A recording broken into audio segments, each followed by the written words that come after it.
السلام عليكم ورحمة الله. يعطيكم العافية وحياكم الله بهالفيديو.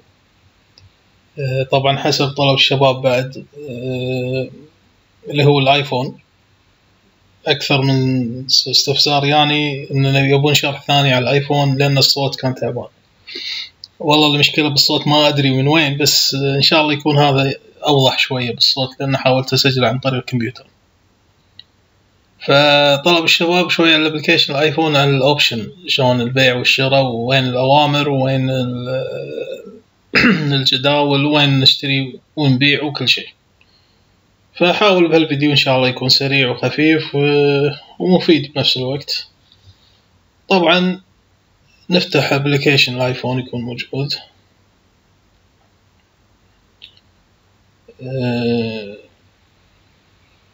وندخل على الأسهم اللي نبيها. هذه شاشة المتابعة عندي الأسهم، فنختار السهم اللي نبيه ندخل عليه اوبشن. تختار ابل مثلا. طبعا الاختيار الحين اعطاني ناخذ نبذة سريعة على الصفحات. هذه صفحة السمري حق السهم نفس اللي هي صفحة الأسعار، التداول، حركة السهم خلال الفترات اللي طافت، يعني نبذة سريعة عن السهم وحركته. المربع اللي جنبه اللي هو الأخبار على السهم اللي تنزل بالسوق. بعدها عندك صفحة الشارت. طبعا أنا أتكلم عن الشاشة اللي تحت، يعني اللي هي الصفحات. الشارت معروف، الكل عارف شلون كبره ويصغره، يقدر عن طريق الايفون ويرسم عليه، كله موجود في الشروحات السابقة إن شاء الله.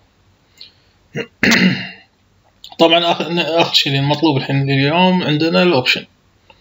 هذا الأوبشن طبعا خاص في سهم أبل. هني شو نشوف هني عندنا الأشهر اللي تنتهي فيها العقود أو نقول الاسترايكات. طبعا أقرب شيء اللي يكون 21 أبريل اليوم 15، يعني الأسبوع الجاي راح ينتهي اللي هو العقد هذا اللي احنا فاتحينه الحين.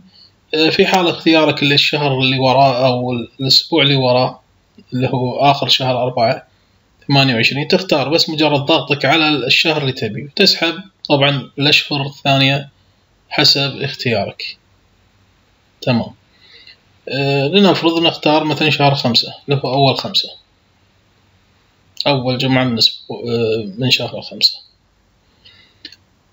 في نقطة يعني أمس ناقشتها مع واحد بالتلفون، كنت أشرح له. شوف التضليل هني رمادي وهني رمادي.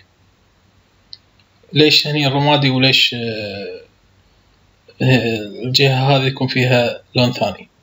هني حسب سعر السهم 141، معناته الرمادي عندنا اللي هو عند ماني يسمونه داخل نطاق السعر يكون السهم. طبعا هذا بالنسبة للكول. البوت راح يكون على يمين الشاشة. هذا البوت راح يكون تحت اللون الرمادي، هو داخل نطاق السعر، يعني السهم داخل نطاق السعر. لما نشوف سعر السهم 141 يعني الخط راح يكون عندنا 141 تقريبا. طبعا انا اكلم فئة اللي يكونون فاهمين بالاوبشن، يعني ما هو زيرو على الاوبشن. يعني في ناس يقول لك انا ما فاهم شيء، لكن نتكلم احنا عن يعني الواحد يكون فاهم الاوبشن شلون طريقته وشلون التعامل معه. يعني الفيديو هذا ما راح يشرح الاوبشن شلون من الصفر، لا، مجرد شلون تستخدم الابلكيشن او وين تروح للعقد المطلوب. هذا الشرح ان شاء الله. اذا في مجال نسوي شرح ثاني للاوبشن من الزيرو ان شاء الله، اذا سمح لنا الوقت ان شاء الله. الحين اخترنا نقول الشهر 5، اول 5. عندك على اليسار اللي هو قلنا الكول، وعلى اليمين اللي هو البوت. توقعك للنزول للبوت، توقعك للصعود اللي هو الكول. لنفرض انت ناوي تشتري الكول لسهم ابل على يعني نقول سترايك 144. طبعا تروح حق السعر اللي هو هذا 144 عنده، إذا قلنا كول بتروح حق اللي على اليسار الكول، وإذا قلنا بوت بتروح على اليمين، لكن خلنا على الكول وهو نفس الأوامر ما راح تختلف. مجرد تختار العقد اللي هو المطلوب 144 لشهر 5 تاريخ 5 انتهاء راح يكون، يعني الرقم 5 اللي فوق ترى تاريخ اليوم، مو يوم 5، مو رقم الشهر. يعني نفس اللي هني شوفوا هني رقم 12 يعني شهر 12 عفوا شهر 5 تاريخ 12.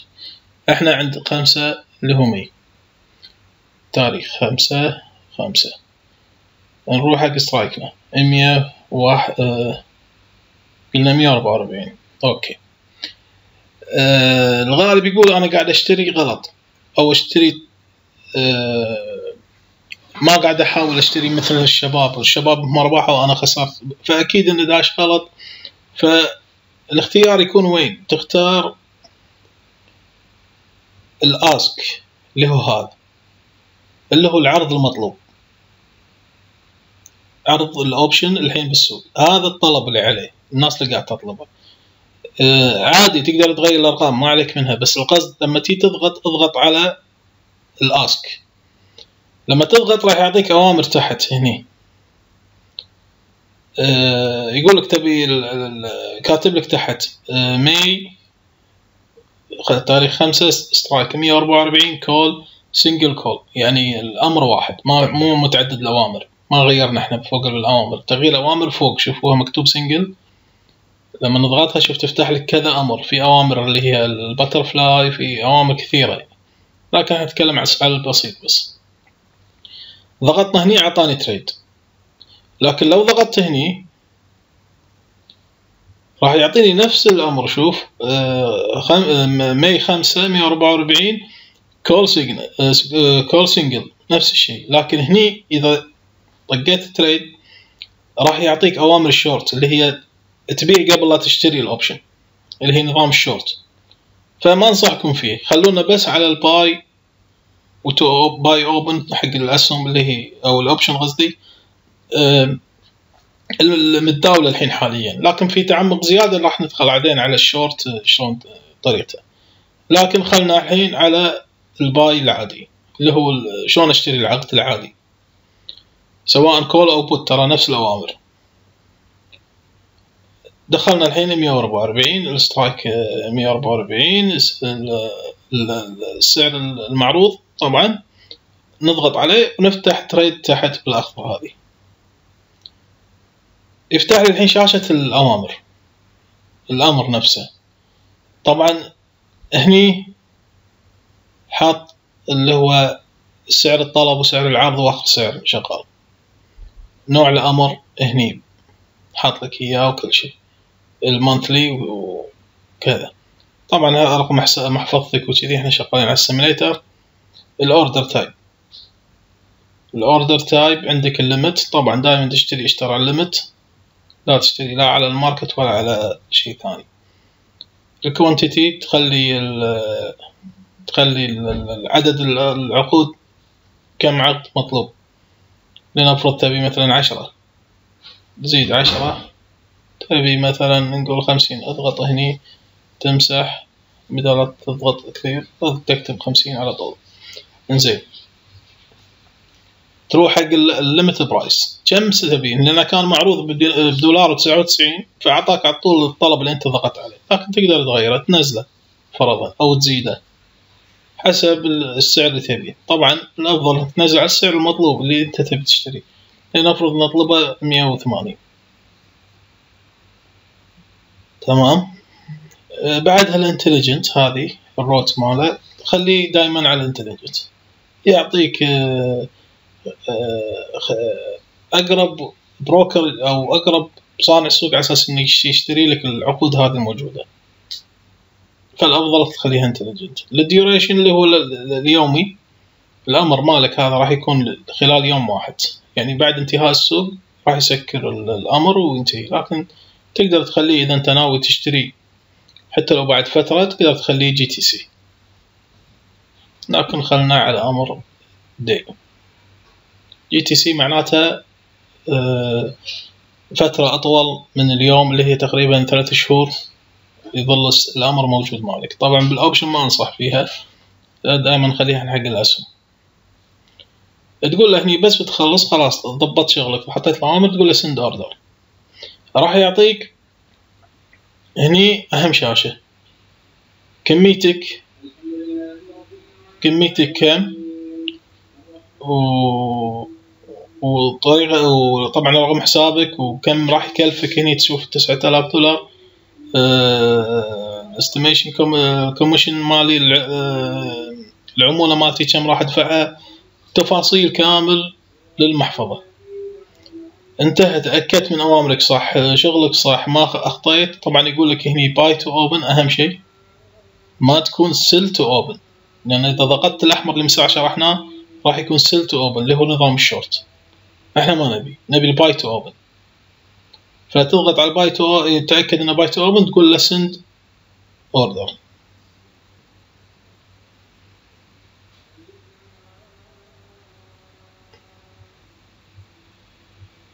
يقول لك الاوردر راح ودش السوق. طبعا راح تلقاه في شاشة الأوامر. وين موجود؟ ندخل شاشة الأوردر اللي هي الأوامر، تلقاه هني. طبعا لأن السوق مسكر وهي أكيد مكنسل، فشوفوا كاهو ريجكت لأنه رفضوا. تدخل على كنسل الأوامر، مرفوض لأن السوق مسكر، فتلقاه مع الأوبن، تلقاه هني الأمر موجود عندك. وإذا تنفذ تلقاه في أمر الفيل. هذا معاي مرة ثانية أن الأوبن الأمر مفتوح للحين ما انباع. الفيلد إذا تعبى الأمر، يعني إذا شرالك وخلص، هني راح تلقاه. إذا كانسل، إذا في مشكلة وتكنسل، ولا هو الحين تشوف شلون تكنسل لأن السوق مسكر. هذا طريقة الشراء الحين نفسه. ندخل عشان لا ما نبي نقول ظلمنا حق البوت. ندخل على البوت، نفس الشيء، نفس العقد.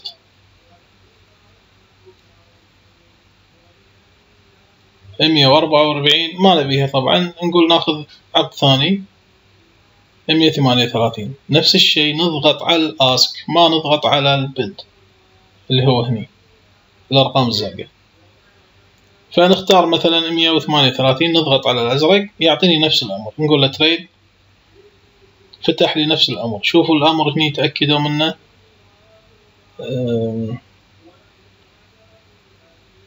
باي تو اوبن، هذا اللي اقصده. باي تو اوبن هذا اللي اقصده، ان نفس الامر هناك. باي تو اوبن في البوت، وباي تو اوبن في الكول، نفس الشيء. لا تروحون للسيل تو اوبن. ودائما الشباب يخطئون في الامر هذا ويتوهقون. الأوامر الثانية نفس ما شرحته قبل شوي، تزيد الأمر، تزيد العدد، تزيد العقود، تزيد السعر، تنقص السعر، تغير بهذا وترسل الأمر، وأمورك طيبة إن شاء الله. البيع نفس الشيء، أنت شريت وناوي تبيع، تدخل طبعا على الأسهل طريقة أنا بعطيك إياها. تدخل على المحفظة اللي هي البوزيشن، هذه علامة الشنطة، تضغط عليها. أعطاني العقود والأسهم اللي أنا فاتحها كلها. طبعا هذا من ضمن العقود اللي أنا فاتحها، أو كلها أسهم، ما شريت فيهم. حالة حال الأسهم تقريبا. مجرد تضغط على العقد اللي أنت ناوي تبيعه، لنفرض نقول هني بس لأنه سهم، راح تطلع لك شاشة تحت في الأوامر. تضغط على تريد على طول. إذا كان أوبشن راح يحولك على صفحة الأوبشن، يقولك أنت راح تبيع الكمية مالتك اللي هي موجودة. أنا 100 سهم راح يكون في العقود اللي هي شريناها 50 عقد، راح يحطها هني. تبي تبيع السعر هذا الليمت، أي سعر هذا، تقول له نعم هذا السعر، أو أنا بنقص أو بزيد، نفس الطريقة. وتقول له آخر شيء سل، وعطى أمر سل. طبعا نفس الشيء لما تعطيه أمر سل، يقول لك، يعطيك الشاشة المساء شفناها، هل أنت متأكد راح تبيع الأوامر هذه بالسعر هذا وراح يكلفك كذا ويكلفك كذا؟ تقول له نعم، سند الأمر، وانتهى الموضوع. هذا نبذة سريعة يعني على الأوبشن، شلون شريت وبعت، وإن شاء الله يكون يعني واضح. أهم شيء الصوت، بس ما أدري والله المشكلة من وين بالصوت، لكن إن شاء الله يكون يعني الصوت واضح. وسامحونا على القصور.